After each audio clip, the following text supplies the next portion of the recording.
Welcome to Rickshaw Scale Modelling. For my next build, I'll be building this Tamiya British Army Chieftain Mk5. Now this is an old tank from the British. This is going to be the first in a series of two that I'm building. Afterwards I'll be building the Challenger 2. The reason for that is my brother drove this type of tank and the Challenger 2. So I'm building them in honour of him really. So this Tamiya kit, it's your basic tank kit. The instructions are your typical Tamiya instruction. Yeah, clear enough. The sprues, there is 4 main sprues to this kit. Here, like so. A small little one for hubcaps and that. And then of course we have the main body of the tank. There, and the turret. We have a small decal sheet for the registration marks of the tank.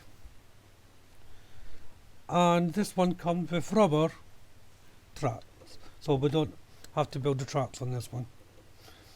Still really haven't made up my mind whether I like the rubber tracks or the building of the tracks. I suppose it depends how I feel on the day. So I will be building this straight out of the box as normal, and I haven't decided on paint pattern yet. I'll go away and have a look at that, but there's a good chance I'll just do it in normal British camo.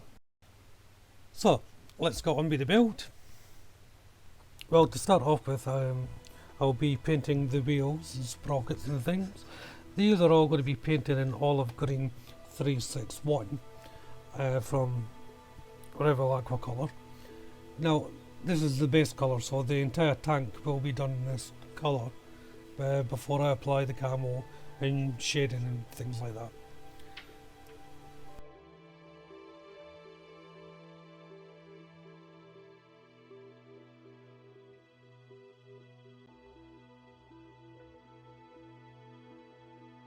Building the wheels.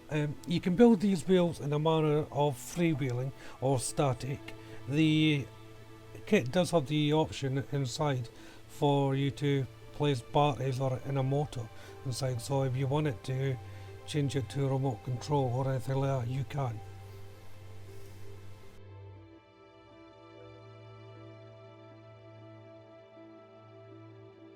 For the actual outer part of the wheel, I'm using Life Colour Diorama Series black rubber shades 1 black.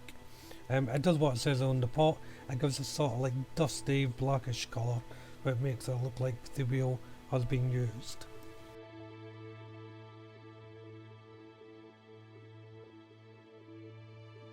Fixing the wheels to the main hull of the tank. These are the suspension plates that go on the side. Again, easy enough to build. Some small parts, so it could be a little bit fiddly. And I liked how this was designed. Some tanks that you have no choice but to build them directly onto the side of the tank, build up the suspension and put it on. With this tank, you build all the workings of the wheels before you attach it to the main body. It made it a lot easier to build.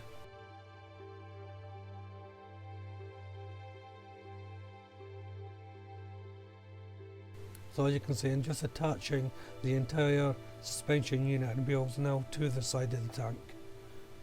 You can see how easy it is compared to having to build everything onto the side of the tank. It's much better to do it in little groups. Next to go on is the front and rear brackets and hinges for all the various towing and whatever for the tank. Again, easy enough to put on with being a 135 scale, not much of a fiddly operation here. So you just have to take your time to make sure you get them into position.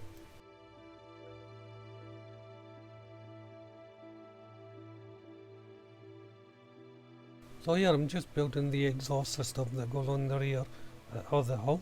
It's a boxed in exhaust system, so you have the pipe and a little box at the end of it.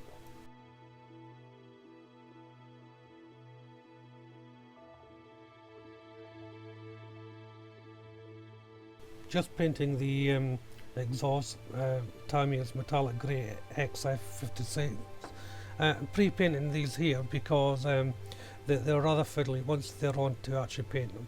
So it's better just to get them done here. So it was a case of a little bit of green around it on the base colour, then painting in the actual exhaust pipe colour. So just fitting one of the bracket hinges here.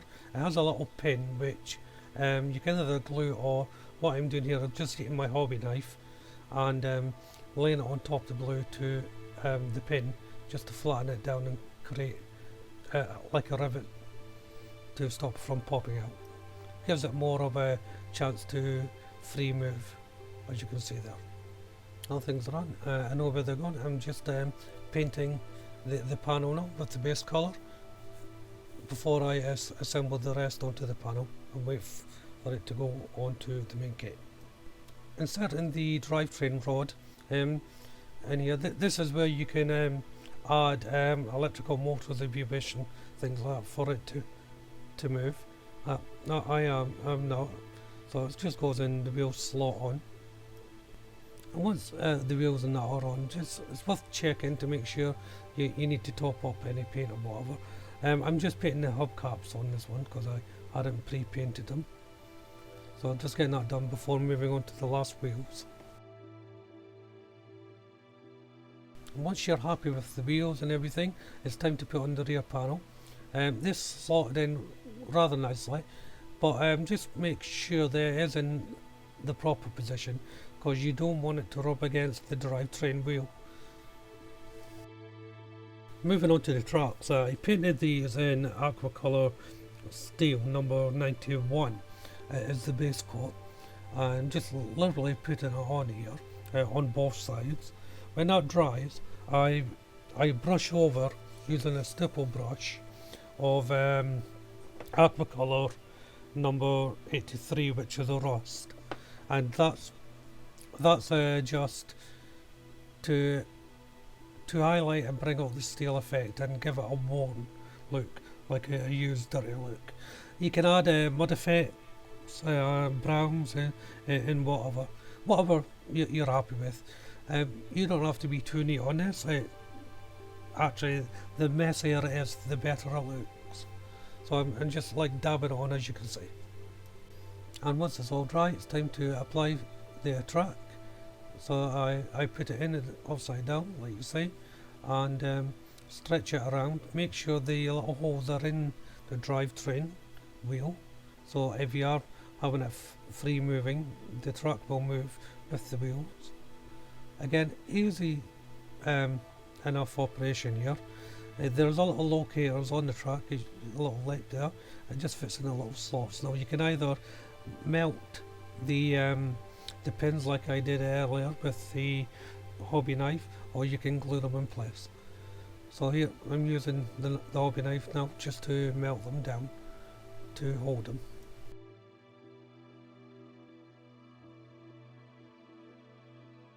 Now it turned out there was a little lip after melting them down which I didn't like, so I'm just applying a bit of glue to tap them down and held them together with clamps. Now what I did after that was I turned the tracks around to the top side, so the joining you couldn't see anyway if you lifted up the model. So going on to the middle part of the hull, I'm just getting rid of all the borders and things like that before we start attaching. With laying down the first coat of paint, make sure you do the underside. When I started building these kits, I kept on forgetting to paint the underside, so when it was all assembled and you turn it upside to look, you saw the uncoloured plastic and you're like, oh my god, I've got to try and get a brush in there now and try and paint it. So I always have a little note now saying, remember and paint the underside, because it can be bloody annoying if you don't. Back to the spray, I'm just painting everything on the spray at the moment. So these are the little cables, which are again the aqua steel number 91, and the rest will be painted in the base colour. Painting them again on the sprue, I've said many times I just prefer it like that way. Entirely up to you how you would like to do it. So just painting the hull in the main colour again.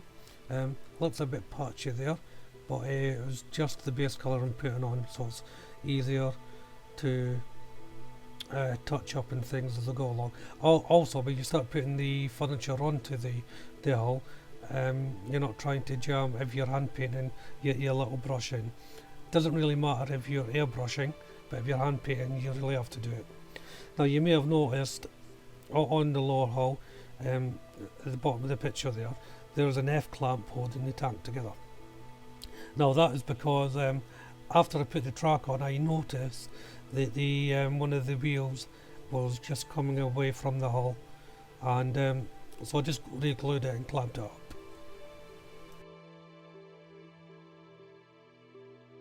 Moving on to the turret, again the base colour, olive green 361 from Revell. Putting on, as you can see, the middle part of the hull there is had its second coat and is set aside to dry, and all the boxes and things are waiting to go on. I'll just apply more furniture now to the main hull.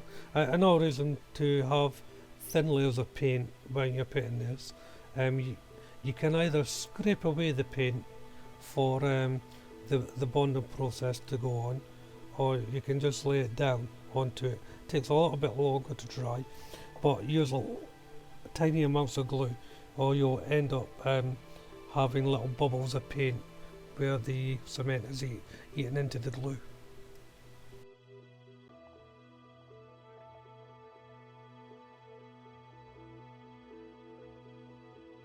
Continue building up the hull here. These are the little side boxes. I don't know what's kept in them. I don't know much about that.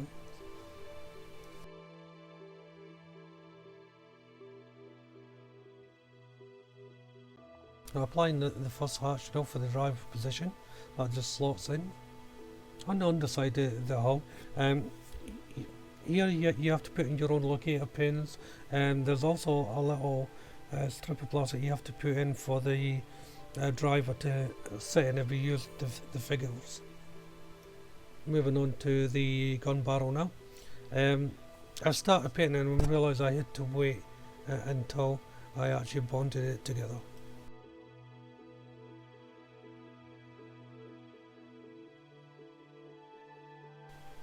Painting the figures now. I done them in camouflage sort of style paint, so obviously the flesh was Aqua 35, but the main colour on the figures was Fern Green 360.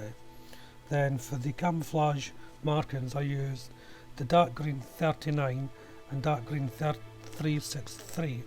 Then for the lighter colour I used the sand yellow, which is number 16, and I just applied them with little dots after the main coat to put them on. I will also say on this, for the gun barrel, I use Tamiya's Khaki FX49 for the canvas parts.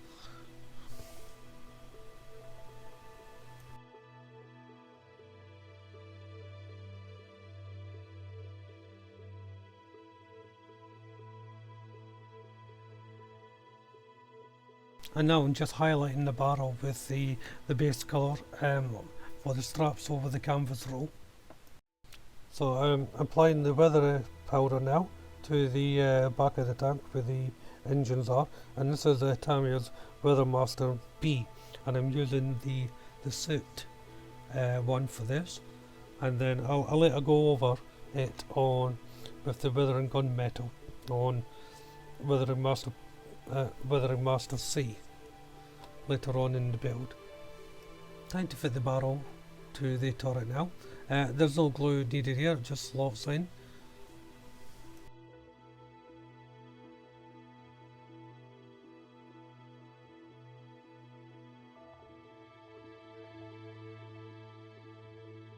And then it's making up the various components for the turret now.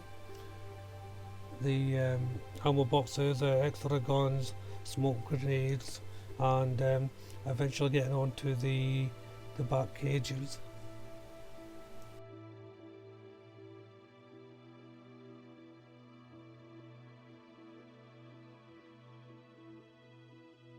So I placed everything on the turret, as you can see. Now I did have video for this, but the file was corrupted somehow, so I can't get it working. So unfortunately you can't see that. But as you can see, everything's on it, from the command position to the spotters position. Smoke grenades are on, as I said before. The cages are done, so that's all ready to be attached to the main tank. So I'm just working on the skirts of the tank now, just putting on the little brackets, and now it's time to attach the middle hull up to the main hull. As you can see, just applying a bit of glue here, and that's slotted again very nicely. There's a little locator hole at the back there to help you put it in, so that you can't misalign it.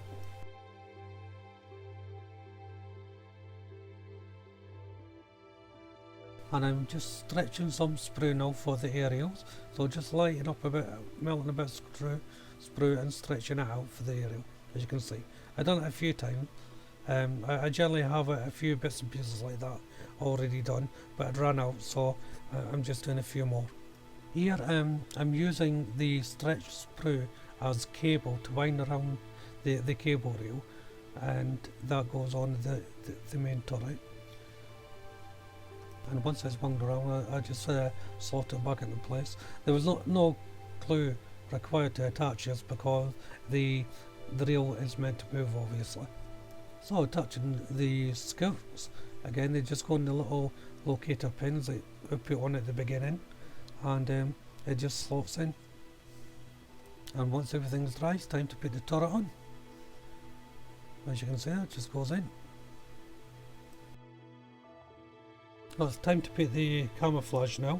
I went for a simple scheme, so it's 3 basic colours I'm using, which is the Rebel Aqua Colour Fern Green 360, so that's a lighter green, and I used 2 dark greens, which is a 39 and a 363, just to give it contrast.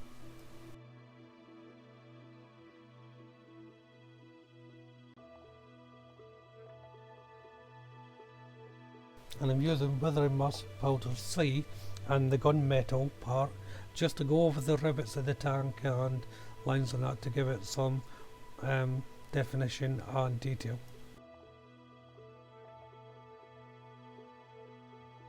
And once the camo's done, I'm just giving it a little coat of clear before I put the decals on.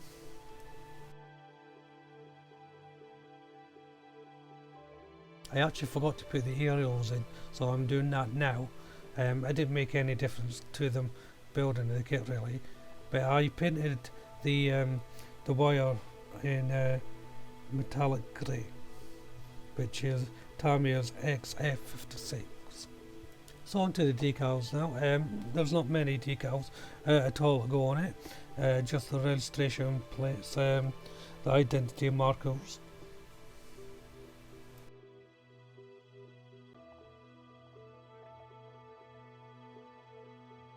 And for the last, it's time to put in the figures. So it's just a case of using a bit of super glue to put them in. So I'm putting in the driver at the moment. So here you go, my super glue. Just dab it on the base and pop it in.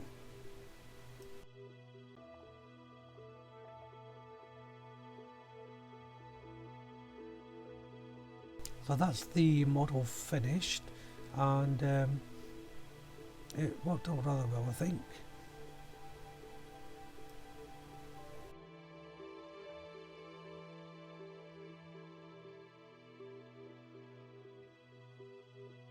So I decided to do a simple base for this model.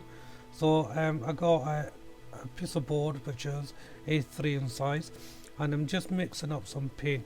These are the little pots of paint you get from starter kits. so I'm just mixing up various greys to get a colour that I like.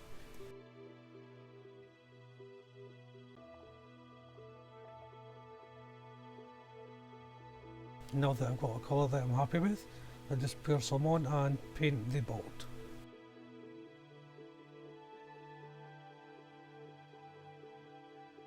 Now the paint's dry, I'm just drawing in with a pencil a grid pattern just to give it definition.